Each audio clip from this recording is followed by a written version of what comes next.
If I should start again because the microphone will record. So, hello, my name is Stephen Cowan. I'm the leader of the London Borough of Hammersmith and Fulham. Before I start, I have a few housekeeping points. The meeting is being live streamed, so if you are here, you are, by the very nature of that, being agreeing to appearing on the YouTube channel. That said, I would like to welcome everybody who's made the trouble to attend. If a fire alarm sounds, please leave the nearest exit, which is there.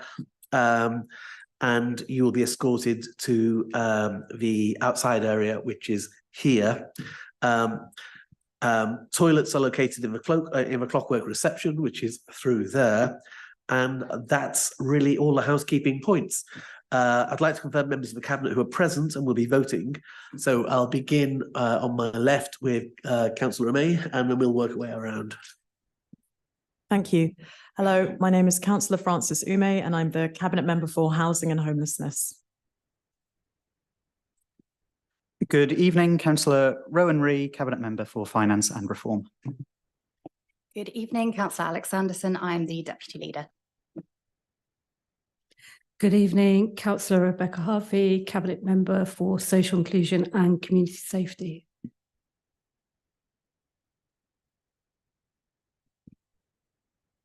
Good evening. I'm Councillor Zarar Kim, Cabinet Member for Enterprise and Skills. Thank you. Thank you very much. We also have Savinda Kelsey here, who's the Executive Director of Finance and Corporate Services, Grant Degg, who's the Director of Legal Services, and we're joined by two members of the opposition, Councillor Bottlebank Fowler and Councillor Alford. So welcome to the Cabinet meeting. I move swiftly on to the agenda item, which is agenda item 1. And that is the minutes. So any comments about the minutes? Are they agreed? Agreed. Thank you. Noted. Apologies for absence. I understand Councillor Bora Kwan, Sharon Holder, and Andrew Jones and Wesley Harcourt have all sent their apologies. Is that noted? Thank you. Declarations of interest. Are there any declarations of interest? Yes. Councillor Cowan, is it possible for the members of the Cabinet who are here today to let us know if they have a parking permit for item 10? Can I ask Councillor Grant Degg, is that necessary? Is that just a point being made by the Leader of the Opposition? That wouldn't be a pecuniary interest in that respect. However, if you would stay able to speak for this meeting, you wouldn't need that as a declaration of an interest. Okay, thank you. In which case we move on. Item number 4 then, funding community benefits through planning obligations drawn from Down Report 2023-2024. Councillor Andrew Jones has sent his apology, so I hand over to Councillor Rowan Ree, who will talk to the report. Councillor Ree. Thank you very much, Leader. So this report looks at how we are spending the money raised through Section 106 and Community Infrastructure Levy agreements made with developers. You'll note from the reports that we've managed to raise £22.3 million because of our approach to negotiating with property developers. That's £3 million more than we raised last year, and a record in terms of negotiation within the borough. This is paying for all sorts of wonderful things like affordable housing. It's paying for our innovative gangs unit and our law enforcement teams that keep the streets safe. It's also paying for improvements across the whole of the borough. Thank you very much. Are there any questions on that report? Yes. Thank you. Can you explain why nearly half of the Section 106 and SIL money, 12.45 million, is being spent on the Civic campus, and what is it actually being spent on for the Civic campus? And are you planning any more drawdown to support the new Civic campus? So I can answer that one. The Civic campus is a scheme we inherited from the former Conservative administration. The scheme we inherited would have costed £100 million to the residents of this borough. The scheme that we've introduced will break even because it has profit centres, but it will not have missed your attention that a number of factors have affected the building industry, and ranging from Brexit, the pandemic, and Liz Truss's fiscal event, which have all caused extraordinary inflation, and there are challenges there. So you will note that that is one aspect of this year's 106. What you will see in the total of 800 million, which we've negotiated since we've been in office, which is a record and compares very favourably with the former administrations, that we're using it, as Councillor Rees said, to pay for a variety of different services, which you do not get in any other borough. So, you know, you have to see it in that context, but, you know, you will note that every year we have to present a budget, and at each point we draw down money and allocate monies, and the Civic campus is the best value Civic campus, certainly compared to the last scheme, and certainly will deliver the total regeneration of Hammersmith, because it will have a Sky Park, a cinema, a art gallery, a concert hall, as well as 52% genuinely affordable housing. So these are all benefits that the administration has deemed worthy of pursuing, and that's where the money is going. If you note, there is an item on the Civic campus later, so we can talk about that then. But have you got any questions specifically on this paper that relates to Section 106?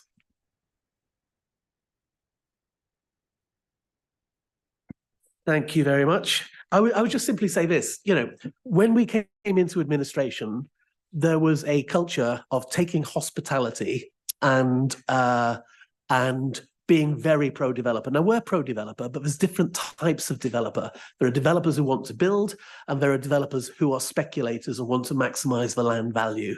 And because we had the third highest land values in Britain, there was an awful lot of people who had put schemes in that could never, ever be built. The West Kensington and Gibbs Green Estate, the Earls Court scheme, original scheme, was one of those schemes. And if anyone disputes it couldn't be built, then ask the developer at the time, because that was one of the first things that they told us. We've taken a very tough approach on negotiating with developers. We don't take hospitality from developers, and we don't see lobbyists. But what we do is negotiate very clearly with developers to make sure that we get the proper amount of money that the community needs in order to make this community stronger. Now, we've got over £800 million in because of our extremely strong and robust approach. And as Councillor Rees said, that has allowed us to have the only law enforcement team in the UK, record numbers of CCTV, the biggest in the UK. It's allowed us to build a new state-of-the-art youth centre in White City. It's allowed us to fund a variety of a service, 3,000 new genuinely affordable homes, the most in Britain, most of it paid for out of Section 106 and SIL. And that is all the things that the administration are doing. This has been a very clear approach that we've had, given that we've had a long period of austerity. And it's because of that that we've been able to give our residents more services for less council tax in real terms than what we inherited. So I would say, I would commend all the people who've been involved in that operation. It's something that makes our residents better off, and I'm therefore grateful to all the officers who contributed to that. So thank you. I will move next to ask, is that report agreed? Right, digital inclusion strategy. I would again sticks with Councillor Rees. Thank you very much, Leader. So much of the way that residents access services they need throughout their lives are now online. We want to make sure that everybody in this borough is able to access as many of these services as possible. We also know that online fraud has shot up in recent years. And so we want to make sure that residents are aware of the risks and are able to operate safely online. The digital inclusion strategy brings together the council programmes and some of the best expertise of the voluntary sector as well, and is going to help residents across this borough access the services that they need online. I'd like to. It's been co-produced with a number of different residents groups, and I'd like to pay particular. I'd like to thank Councillor Chevalot-Verdier, who's worked very hard on this with the digital inclusion group to make sure that it's as all-encompassing and as effective as possible. Excellent. Okay, are there any questions on this report? No, well, I would say this is not something that should be ignored, this report. TfL was shut down by overseas groups recently. The Hackney Council was shut down. We are without doubt in a Cold War with some of the countries, not least Russia. And there is a continuous attack on all our digital systems. And because of a way of life today, when digital systems fail, then often council services or public services fail. And that's something that I know everyone in the NHS is extremely alert to. So to have this report really going the extra mile is extremely important, because I think what it does is it should make all of us feel a lot safer. That said, the nature of technology is a tech year is now down to a month. So things change very quickly. So this will be something, as we go on through this century, that we continuously have to be alert to if we're to maintain the safety of this council and the residents we are here to serve. Sorry, I asked the questions earlier and you didn't have any. So can I move to a vote? Is that item agreed? Agreed. Thank you. Right, school attendance strategy. Councillor Alex Sanderson. Thank you very much, Leader. Improving school attendance is a priority for this administration. When schools attend regularly, we know they're best positioned to pursue their goals, build relationships, and enhance their learning. Unfortunately, despite the critical role school plays, attendance rates have remained at concerning levels since the pandemic. Last year, more than 1 in 5 children across the country were persistently absent, missing an average of at least 1 day every 2 weeks, amounting to nearly 1 million children missing a day of school each week. We recognise there are numerous complex reasons why some children avoid attending school, and this attendance strategy has been designed to create a coordinated, system-wide approach in Hammersmith and Fulham, ensuring that all practitioners understand their roles and responsibilities in rising to meet these challenges and issues together to get our children back into the classroom. Okay, this is, I noticed that you might sent you a link to a national newspaper article yesterday. This is a continuing problem and a worry for people, not just across the United Kingdom, but across the Western world. I think we are having to consider the nature of schooling in the borough as attendance falls. Are there any questions about this report? Councillor Bottlebrank-Fowler. Thank you. How do you plan to fund? Are you talking about expanding the number of school officers? How do you intend to fund that? Will you have enough spare funding to create new places for those children who will have to leave their private school because of the VAT increase, which is due to take place from January this year? This is particularly a secondary school issue. Thank you very much. We always love to have a question about funding. So the DfE under the previous Conservative administration did put further responsibilities down onto local authorities to meet the real uptick in children not attending school. Unfortunately, they didn't see fit to attach any money to this new responsibility that had been put onto it. So we are, as ever, thinking creatively about ways that we can rise to meet that. We are discussing budgets later this week, where I'm hoping that we will have, I'm going to smile very nicely at our finance cabinet member, we will have money coming forward to meet the demands here, because it's a very real and important issue. There was a study, and I can't remember who did it, but I'm very happy to send it to you, that came out last week that suggested that there had been a lot of scaremongering about the number of children who would be joining the local authority academy sector from private sector. Very happy to send this to you. We would welcome those children. I don't know if you know how school funding works. It works on a per pupil basis, which is money that we get from the DfE. So we would be delighted if those children came to join one of our schools in Hammersmith and Fulham, all rated good or outstanding, and provide an excellent education. Thank you, and I'd be very grateful if you would send me that. Thank you. Any more questions? Certainly, Councillor Alford. Yes, I've got 2 sort of questions.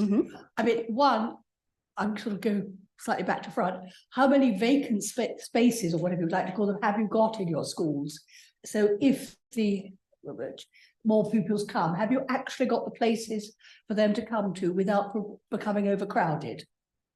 Absolutely. So we are awaiting the census data to come through, which hopefully Jackie was going to be within me in the next 2 weeks, where I will have the full range of data, but I know that there are currently spaces at both primary and secondary levels, so we are well equipped to take more students if they do wish to join. And secondly, while I appreciate it's incredibly important that children attend school, and I know, and I'm going to be very old-fashioned, I know they used to call them truancy officers, and of course you call them something much more high-powered now. What percentage of our school children in our borough are actually not attending? I know some have medical reasons. That's a very different category of, and I don't mean discriminatory, a different category of child because they have medical needs which must be addressed. But there are also children who, for various reasons, choose not to go to school. Absolutely. So of our 20,227 students that we have on school roll in Hammersmith and Fulham at primary level, that unauthorised attendance absence rate is at 1.5% and 2.8% at secondary school level. So it is low. It's lower than both national and London average, but we're never complacent. We know it's important for children to be getting a really good education. So that's something that we prioritise. I think I'm I'm concerned about all children, so that would be misconstrued. But I am particularly concerned of how we are dealing with children who have had health needs, who, you know, for one reason or other can't cope or cannot attend or have hospital appointments. You know, that makes a tremendous effect on their education and on their well-being and their mental well-being. Absolutely. And so that unauthorised attendance absence rate for our special needs cohort is 4.1%, which is 4.1%.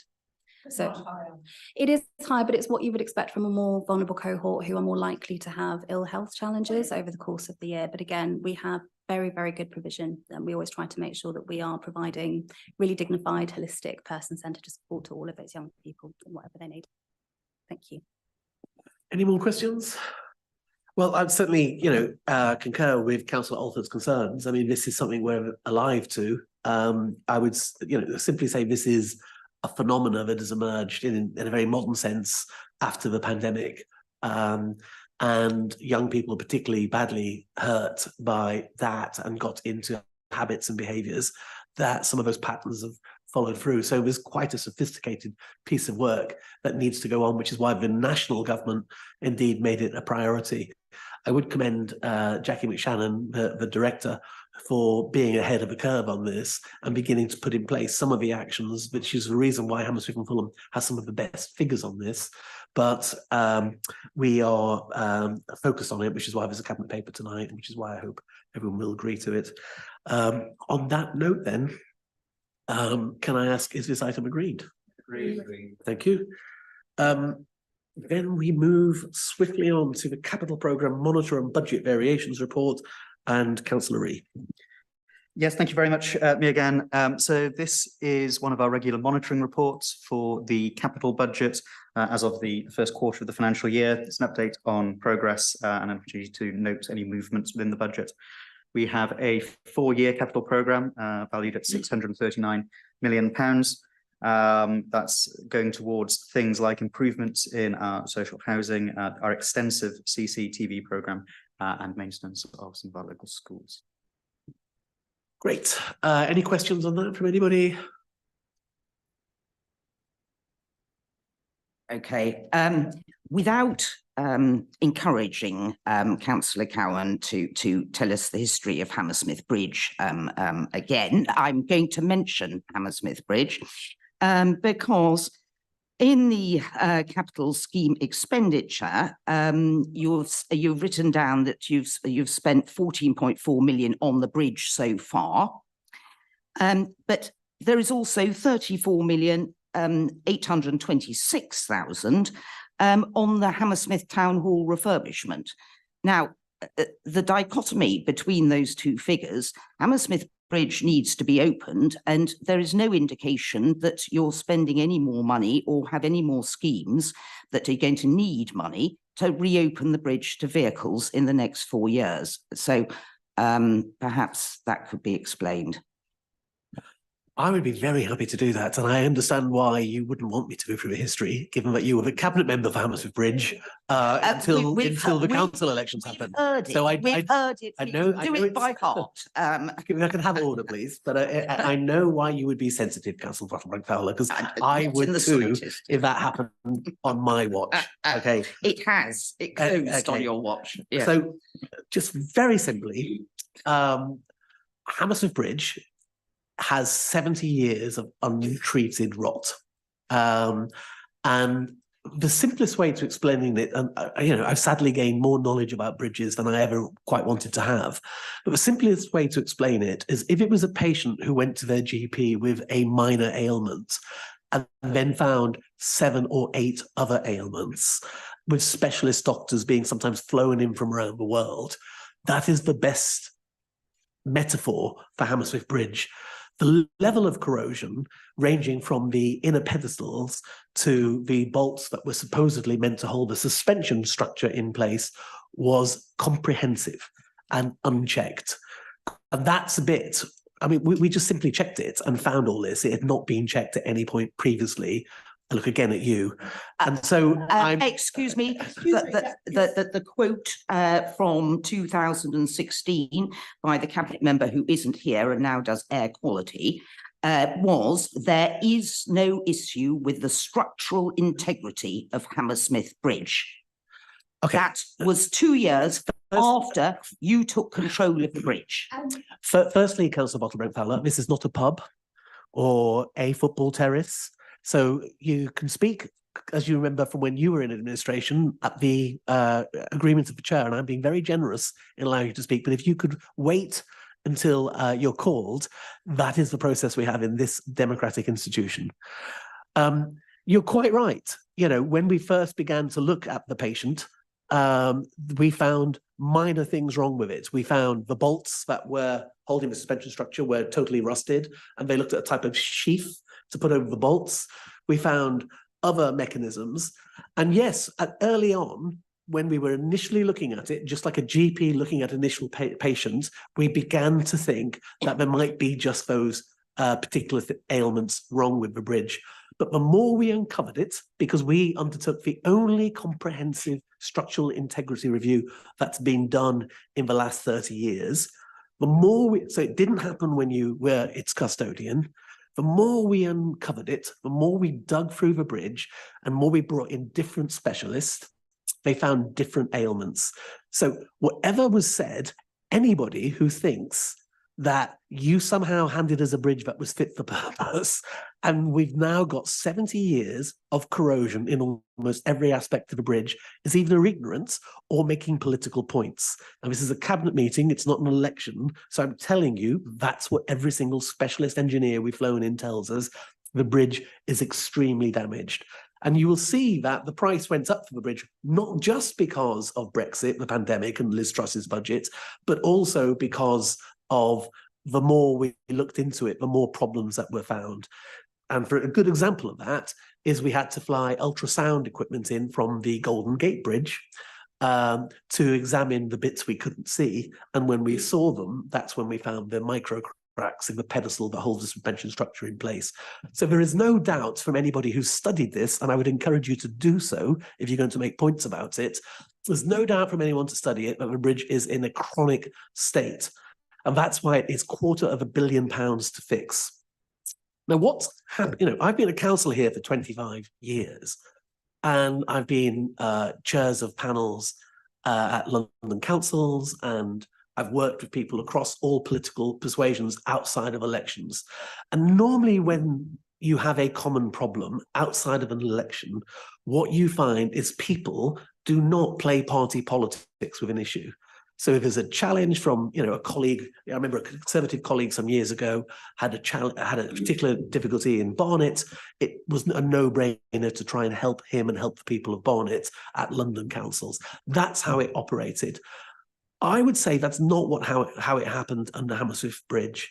When we found the rot, because of 70 years untreated corrosion and a risk of it collapsing into the river, what we had was Zach Goldsmith and Greg Hands wrongly and falsely telling people it had closed because the Labour administration was incompetent.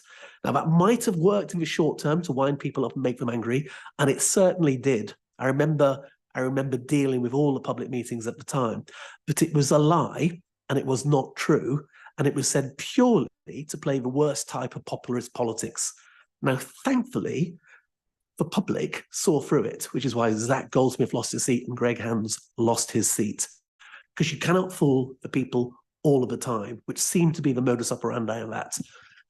We had a task force set up by Baroness Vere and the Secretary of State, and I genuinely, when we spoke to them, they said it would be a 2-week task force and they would sign off the money to fix it. It went on for over a year, and after 3 months, instead of talking about the money to fix it, they began to try and extricate themselves from it. And I'll tell you the reason why. Is because between 2010 and 2021, don't look at the ceiling, Councillor Bottlebank Fowler. This is important. I know you're interested in Hammersmith Bridge, so I'm telling you some facts. Between 2010 and 2021, all of London's 33 local authorities and the City of London spent a total of £100 million on all bridges. Yeah. So normally, when a bridge closes, a council will contribute 10%. But because of Greg Hands and the game playing, and I noticed you were on the bridge at one point demanding it was immediately reopened without knowing anything about the structure of it, because of that type of game playing, it convinced the government that there was politics to be had in this issue. And they said that Hammersmith and Fulham, not me, not this administration, the residents of Hammersmith and Fulham should pay a third of the fixing of that bridge. Okay, now for £250 million, that is a staggering amount of money. And they initially said we could use a toll, but then they sat on that to 3 years. Now, at no point did Greg Hands, who knew all about this, and I know this because when I met Grant Shapps, he told me he was in close conversation with Greg Hands almost every week. At no point did Greg Hands say, this is an issue of concern to my constituents. I appreciate it's Labour administration, but we should work with them. They brought in the best experts in the world. It's a complicated structure. It's 140 years old almost, and it needs an awful lot of work and a decision on what we do about river crossing. Even in the recent elections, he was saying the bridge closed because Labour closed it. And thankfully, the public aren't taken in by that type of guff, which is why he's no longer an MP. So if you want to play politics with it, I would simply say, look at the history of the people who've done that. Zach Goldsmith's gone, Greg Hands has gone, and there was no election win for the Conservative administration in 2022 who ran on that issue. Indeed, the Liberal Democrats swept the board in Barnes, were the same Conservatives, were making the same points, and it's taken Conservatives out across the area affected by Hammersmith Bridge. If you want to play politics, then do so. But this is not the time nor place to do it. If you are genuinely interested in the issues, I am happy to provide you with a briefing. And you can then learn, which you should have done by now, quite frankly, given your former role, learn about the intrinsic problems with it. In short, we have spent more money than any council on any bridge. And there is a problem for that because if we kept spending money, we would not have we would simply not have enough to fix it. So we have asked the government, the Conservative government, to work with us on a toll, and we're now in conversations with the new ministers about what we do to pick it up. But to reassure everybody who might be watching in on this, there is no point that we, Hammersmith and Fulham, have not been working continuously to get the bridge fixed. It is not an easy solution. And indeed, people might question, when you speak to them, is £250 million the best option when there might be other issues like burying the flyover and maybe putting a tunnel underneath it? But even if we were to restore it just for cyclists, that would cost £200 million. So to open it for motor vehicles is only 50 million more. And if you had motor vehicles, then maybe we could find a funding source via motorist. So these are the issues that we have been talking to the government about for 3 years, and every minister sat on it because they thought it was too much of a hot potato. So before you start picking fights on that, look into the details. And I think anyone who's a Conservative would be extremely ashamed for not putting the residents first, instead playing games. I hope that answers your question. Any more questions about this particular budget? Yes. It's a slight point. I normally try and keep this very non-political, as you know. But I would just think it should be noted that, yes, you can blame the Conservatives for a period, but you were in power from 19 1986 to 2006. The bridge was still there when you were in power. You know, the Labour administration does have a responsibility as well. That's a very good point. I'm glad you've accepted my premise, which is that nobody looked into it until we looked into it. And, you know, Councillor Harcourt does deserve some praise. You know, Councillor Harcourt does deserve some praise for saying we should look at it. You know, and actually, you know what it's like when you deal with officers because you were in administration. We literally asked the question, is the bridge safe? And the answer was yes. And we said, that's excellent, because it didn't look safe. And then we said, when was the last time it was tested? And they say, we've never tested it. And that's where the test came from. So, you know, the fact that we've done this comprehensive structural integrity review is, I think, stop the bridge from falling into the river. And just to remind you, if you are a council leader and your officials come into you and say, we have to interrupt your meeting, we would like to have an urgent conversation with you, you tend to say yes. And then if they say, we're asking you to close the bridge, and I said, how long have I got? And they said, we can give you half an hour. And I said, okay. They said, but we'd prefer if you just said yes now and asked us questions later. And I obviously said yes now, because if the bridge had collapsed, it would have been a national catastrophe. So you're quite right to say no one of all political persuasions had looked at it thoroughly, although I do think that there was some work undertaken by Councillor, as he was, Andrew Slaughter, who was the leader of the council in 1999.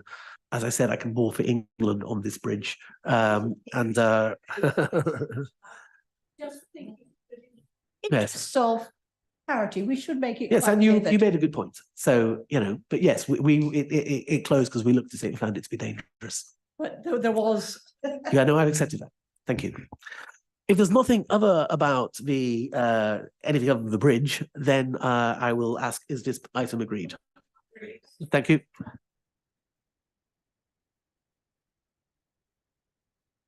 I do think I've been very generous of you on this. Item number 8, proposed local development order and local listings building development order, solar panels, is coming from Andrew Jones. It's a very brief report. I will talk to it given that he is not here. In short, the aim of the borough is to be the greenest borough in Britain. Energy and transport are two of the main ways that pollution occurs, and finding it easy for people to generate their own energy is a priority for the borough. We want to make it much easier to put good-looking and handsome solar panels onto the roofs of all our buildings. And indeed, it fits with our wider plan to create community energy programs so that we can have a cooperative where maybe streets get together and find more affordable ways to get their energy. Doing that requires this change, and that's detailed in the report, and I therefore recommend the report. Are there any questions on the report, please? In which case, is that agreed? Thank you very much. Right, and then we go to the local plan review, timetable resourcing and community involvement. This is what it says. It's a local plan review. These are fundamentally important documents. This review coincides with our review of our industrial strategy, which has had a huge effect and change to the borough's economy. And looking at how the local plan and the geography that we develop begins to fit with the nature of the new type of economy that we have in Hammersmith and Fulham will be an important part of this local plan. I encourage people to take part in the many consultations that will happen and commend the report. Any questions on this, please? In which case, is it agreed? Agreed. Thank you very much. All right. Net zero parking strategy. And Sharon Holder is sadly off with COVID, so we wish her well. I will talk to this report. For the last, since 2012, this borough has frozen parking charges at £119. We are one of the only councils to have done that. We arriving in administration in 2014, and therefore the resident parking charge at £119 has remained consistent. A variety of different parking charges are coming in, which bring it in line with the council's climate change objectives, and bring us also in line with other parts, our neighbouring boroughs in London. the costs are still lower than most other parts of London, and therefore we have had an eye on maintaining that. Happy to take questions. Councillor Bottlebank-Fowler. Councillor Khan, your administration has not had a very good record with parking. When you put up the parking charges during the pandemic, when nobody was going anywhere, you suddenly decided during the short campaign, and this was a Labour Party statement and obviously not the council speaking, you apologised.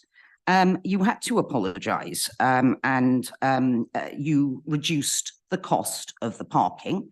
You said that it particularly affected disabled and elderly people putting the parking charges up. Now we come to this paper, item 10, where you are increasing the parking charges phenomenally. The fact that you haven't increased them seems to make you think that you're allowed to just put them up to whatever price you fancy. I can't tell you how cross so many people are, because you did it in conjunction in your manifesto. You said that you would introduce emissions-based parking, but you also said you'd include free parking for clean vehicles out of high-volume neighbourhoods and rush hour and school-run traffic. Now, those are linked. They are linked together, and that is in conjunction, and nothing has happened on the bit that would allow residents to go and park in other boroughs and support the shops and local businesses. So this paper is not complete. The financial part, if the implications for our borough, I don't think are comprehensively covered in this paper. It's not transparent. Where is the research into the economic impact on shops and businesses if everybody has to pay so much more to park and so on and so forth? What revenue are you getting at the moment from having residents parking permits at that cost and residents visitors parking? And how much additional revenue are you expecting? Now, obviously, you don't know whether people will change their behaviour, which is obviously what you think you're entitled to try and make people do. But you could come up with some scenarios. And what are you going to do with this money when you get it? How is it going to actually benefit residents? We never see any benefits from the increase in charges and everything that you put up. We never see any improvements. And, you know, this ought to all be in the paper. It's a very kind of basic analysis that should have gone on before this was announced. So there are a lot of questions in there. And I'm very sad that your two cabinet members are not well and able to answer them, because they will know the answers in depth. And I wanted, perhaps we have an officer here who can answer. We do have officers who can answer all of your questions, but I'm afraid, I mean, look, Councillor Bottlebank-Fowler, you will recall from when you were in the cabinet and in charge of this brief that you do not put parking charges up for money. And you will recall that because you put them up by 50% twice in the time that you were in office. So I would simply say to you, you know the law as well as we do. You never alter parking charges for money. You alter them to make changes to other policies, traffic flows, environmental measures, and the such. And that's why the report is very specific in arguing that it is doing its best to help us meet our 2030 climate change objectives. And that's what this report is about. You know, my record on this is strong. We froze the parking charge we inherited from you until this year of £119. But that's untenable given the climate change challenge and our target of 2030 to limit the amount of pollution that's being put into the air. So that's what's happened. And, you know, I notice, you know, I can't remember the last time you came here. Councillor Alford comes here, is always very helpful. But this is the cabinet meeting. It's not the political trail. It's not even the full council meeting.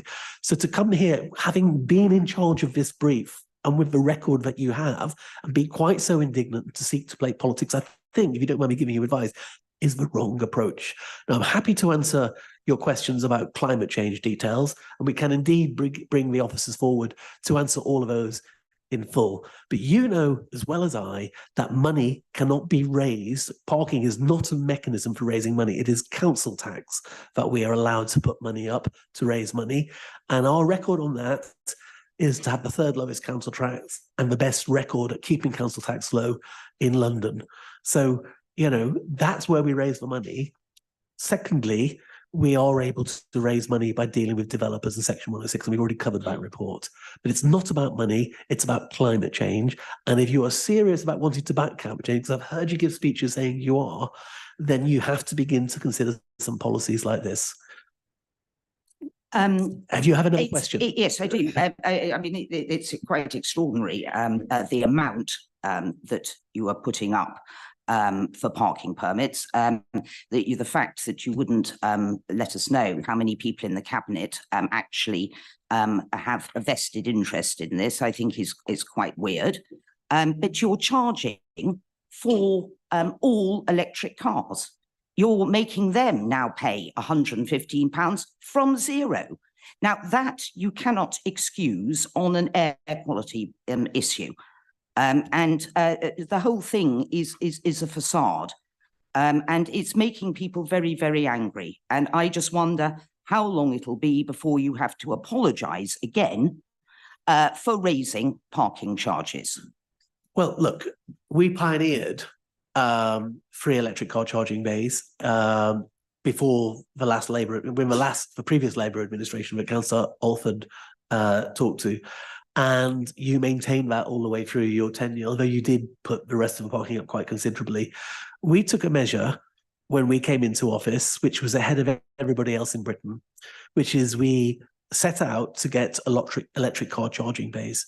So what we did was we reached out to a variety of different companies who provide electric car charging bays and told them we were open for business. Now, the consequence of that is we now have more electric car charging bays than anywhere else in Britain. And that is something that everyone in Hammersmith and Fulham should be pleased with. But electric cars are not free of hazard. They do release some type of air pollution, not as much anywhere near as petrol and certainly not as much as diesel cars. And also they take up space on the road. And we have a policy of using the roads to have extras, to do many other different things. So when you introduce a parking policy like this, and this is a policy that is set to go to public consultation. When you introduce a policy like this, you are doing it to see if you can get a feel for how you manage traffic flows and how you manage the use of traffic. But we will continuously prioritise building electric car charging units so we can keep ahead of it and encourage more people into electric cars.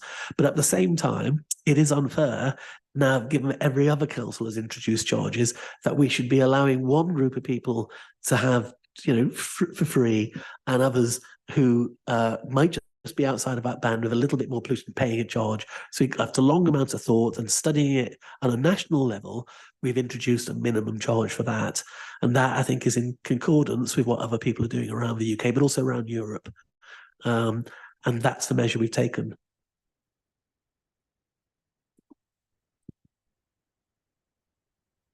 Well, obviously, it's the measure you've taken.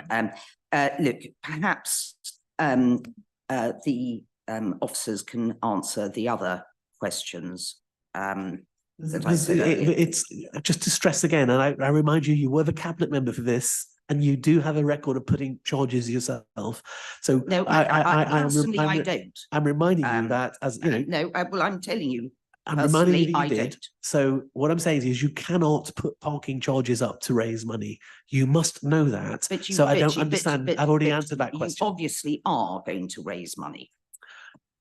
I've already answered that question. When parking was first introduced back in the 1990s, where people had to pay for it, it was not to raise money. It was to regulate traffic. That essential mechanism is still there, and that's what this is. You must know that, in which case I can only think you're asking questions for party political reasons. And with the greatest respect, this is not that forum. You know, if you want to play party games, all your questions have been like that tonight, then by all means. But this is, you know, the serious point here is why are the parking charges coming in, and it is an adjustment to meet climate change needs. And that will play out as the consultation undertakes, and we will listen to what people say, as we always do, and we will get those measures right. But this is based on what the officers have thought, and they are expert high-risk officers, and we will follow that advice, and we will see how that plays out. And if you've got any questions about the detail of a report that don't ask unlawful points about raising money, then I'm happy to take one more. Okay. Appendix 3, we have the results of the consultation that took place. Now, just less than 50% of people agreed with your policy. And that was based on a number of responses, 6,895. Now, that is not a very large response rate. It must be 2 or 3% of our borough population. How do you feel you can put forward a policy like this, which has so little support? So that policy, that consultation is not the statutory consultation. It's the consultation that you do when you develop all policies. And you're right, it is a small number of people, and it gave us pause for thought. And therefore, what we're doing is taking it forward to the next stage of the democratic process, which is to bring it to the Cabinet and allow us to move on and carry out the more widespread statutory consultation. I guess your question, how do I feel? Well, look, you've got our record to judge. You know, we try to bend over backwards to do things that our residents are going to like. And we try to do that sometimes in very difficult circumstances. So whatever you think of the last 10 years, I don't believe there's anyone saying these circumstances have been easy. So what we're trying to do is to improve the roads, get rid of potholes. There's very few in Hammersmith and Fulham. If you look at our There's stats. a fund for that. Yes. And that, you know, we're trying to... A fully costed fund. Can I just remind you, Councillor Bottom-Brent-Powell, this is not a pub. It's not some street where you can yell at people across the street. This is a democratic forum, the Cabinet meeting for the London Borough of Hammersmith and Fulham. So if you want to go to a pub, I'm happy to go to a pub with you anytime and have this banter, but this is not the time or place. So we spend the money on a variety. We spend, you know, in terms of listening to the public. As far as I'm concerned, we've always called the public the boss, and we've always treated them with huge respect. Which is why some of the things that you heard earlier on in the meeting that Councillor Ree talked about, such as the only council to have a law enforcement team, the only council to do free home care for elderly people, the council that pioneered free breakfast for all school children, now picked up by the mayor and then picked up by the new government. You know, these are things we spend our times talking about when we're not in these meetings. And that's, you know, on the intrinsic issue of climate change, you know, there's lots of people, there's an American election at the moment, and there are some people saying climate change doesn't exist. It's always happened that the earth would heat up like this, that it doesn't matter that in Death Valley, they continuously record each year the hottest temperatures ever recorded, or that when you look at air quality, there's not a single part of London that meets the World Health Organization standards. You know, and there are people who will argue against those things, and that's fine. But you know, I'm a big fan of looking at the evidence and working with experts. And when we're told that we have to act on climate change, I think we do. I think that's how we have to behave. And so we've put this forward. It may not be popular. We will listen to what the public say, but we want to have an honest debate with the residents that we are here to serve about how we improve this borough for everybody. And sometimes we get that wrong, which you're right, we try and correct it when we do. But a lot of times we get it right, which is why Councillor Ree was able to run through that list. Now, I'm happy to talk to you about this outside of that, but if you've got no more points on this, I will move to the votes. Can I take Councillor Alford? Yes. I've seen the increase. I am concerned about it because it is how we think the elderly and the less well off, because they are not able to exchange and change their cars and buy new ones. You know, I I certainly can't go and buy a new car. I haven't got the money Yeah. to do it. And, you know, I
Well, look, as usual, Councillor Alford, you're making some very good points, and I do appreciate that you do work very hard for the people of the borough, and so I recognise that you're coming from a point of you're being sincere. I would simply say we care an awful lot about whether there is any hardship, and if there is, then maybe we would do a hardship fund. I have to be able to come back. You know, we you know, if you look at the level of air pollution, and we work very closely with the people at the NHS Trust as well as Imperial College London, you know, I know one of the biggest concerns people have is their health. So the links between, for example, Alzheimer's and dementia and air pollution are very high. The links with heart disease high, strokes high, cancers high. So, you know, on the one hand, we don't want people getting ill, and that's why we want to clean the air.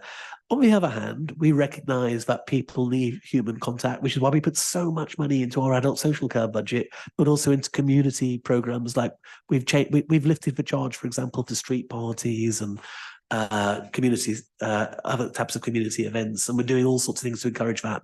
But if you've got a specific point about people finding it hard and unable to see their friends or relatives and their elderly, which is a point I think you're making, then I will indeed look at that, work with officers on that as we take this paper forward. Now, I appreciate this has been a full and frank debate, and like I said, if you want to, so I will now move to the vote. Is this paper, any more questions from anyone in the Cabinet? Is this paper agreed? Agreed. All right. Well, thank you very much. It's a good debate. Okay. Right.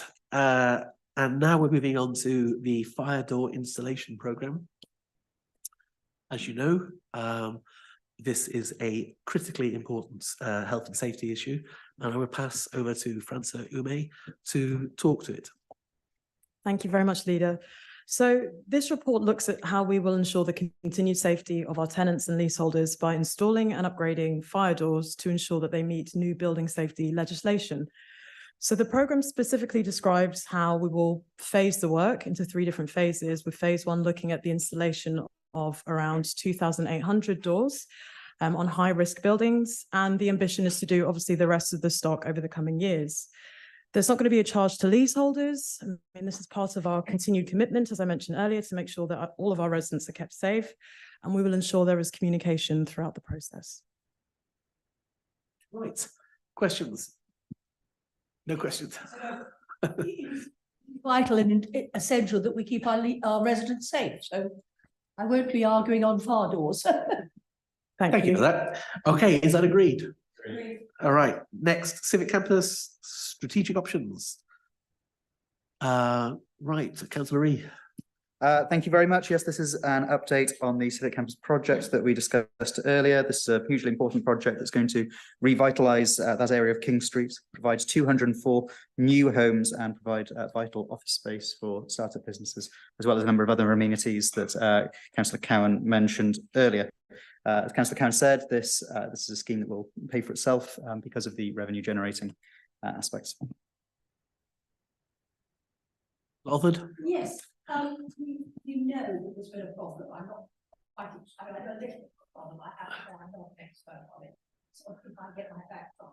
Then I understand there was a very serious and fatal accident, which helped in rebuilding the whole area that included the town hall. Now, that was slowed down the town hall forward. Has it had an impact on the rest of the whole civic campus regeneration? I can answer that. Yes, it wasn't. Can I just correct you first of all, for the public record, it wasn't a fatal accident. Right. You're right. The contractor dropped the steel, which is an unusual thing to happen.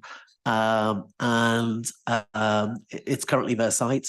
The health and safety executive examined the accident because it could have been fatal. And so the health and safety executive examined it, and the site was closed for a very long time indeed. And that did set the project back. You know, I know you don't like me making the point, but there are a bunch of factors which you can read in any newspaper or any economics journal that have affected the building industry. One of them is Brexit. You know, just to come, I just need to. One of them is Brexit, which has put charges up because it's increased. So a good example: the tiles are made in Portugal. They were machine shopped in Germany, and they were fitted in the UK. We ordered them prior to Brexit, and then after Brexit, those charges went up. Added to that, the labour force has been depleted. There's not a builder in the country who isn't struggling to get skilled labour. Indeed, I was on a panel at the fringe of a Labour Party conference with a major building supplier, and I was shocked to see the skills gaps that are now in the economy, which are a real effect on building. So these are the real world issues that we are having to deal with. But I can assure you, you know, there's not a person in Hammersmith I don't know who's quite excited about this building. Hammersmith King Street has been dreary for a very long time. Unlike the scheme we inherited, which was reliant on flats being sold to overseas investors, this scheme will be lived in largely by residents, and it will be affordable to most residents, and it will significantly regenerate the building. And if you go onto the sky roof, where we're having a sky park, a public sky park, it's quite remarkable, the views. And I think the fact that we build a park for people to go up to and take in the views is a very novel thing for people of Hammersmith and Fulham. How long, I'm delighted to hear, I'm sorry, I was misled. I thought it had been a fatal accident, so I apologise. I'm delighted that it wasn't, but the builder was clumsy and dropped his steel, which was unforgivable. But how much of delay that particular element has caused to the scheme? And do we still have our illegal residents still living in the town hall? Did you not see the photograph of our illegal residents? They do have 4 legs, a tail, and a snout. Did you not see the foxes? There was wonderful pictures of foxes roaming the council building. Did you not even see it? No, I see foxes wherever I go, so I'm never surprised, really. Actually, in the council building. Yeah, I like foxes, but I don't think I'd buy a calendar with one. Still enjoying the hospitality of our council chamber or something.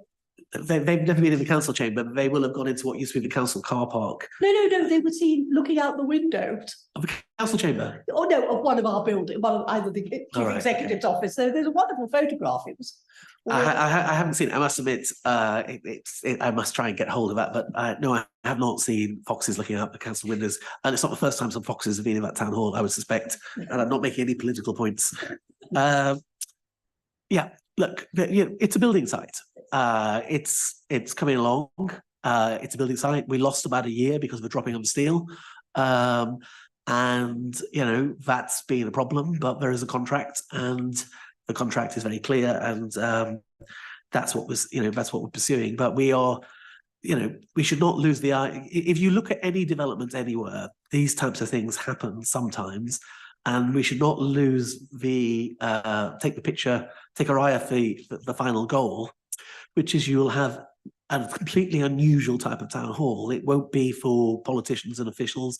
It will be for the residents, which is why you know, you will see people going to concerts there. You'll see people going to the Roof restaurants, you know, and all sorts of different, which is a public restaurant, not a council one. So it's a quite a different way of thinking, which we think will regenerate Hammersmith. I would stress we've tied it into our industrial strategy, which we don't talk enough about. So to give you an idea of our industrial strategy, we were very lucky to have Imperial agree to be our industrial strategy partners in 2016. And since then, we've worked hand in glove with them on a variety of measures to change the borough and attract tech businesses in,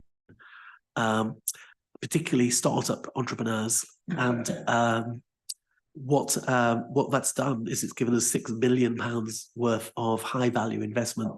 Now, to put that into context, that is more than all of the rest of West London combined. So you'll find that in Hammersmith and Fulham, we now lead many parts of the world in life sciences, but our second biggest area is green tech, which is something we were just touching on with the last report.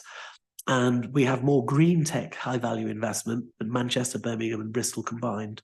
So what you will find with the new Civic campus is that a lot of we're setting up workspaces for entrepreneurs to be able to run from that area. So it won't just be a cultural centre and a place for the public. You will find it also looks a bit like the future, with entrepreneurs and scientists and Imperial working very closely with us out of the town hall, just like I was working out of Scale Space this morning. And it fits into that wider plan. Okay, well, if that's it, can I ask if that item agreed? Sorry, Councillor Khan, we do have the recommendation is in the exempt part, so Okay. we do have to close the exempt part of the In paper. that notice, we will hold over to the exempt part of the meeting, and I will just simply say, please note the forward plan. Item number 13, and then I will now move to exclusion of the press and public, which is anyone here from the press or the public? Nope, they all look very familiar to me. So in which case we will move to the exempt part of the report.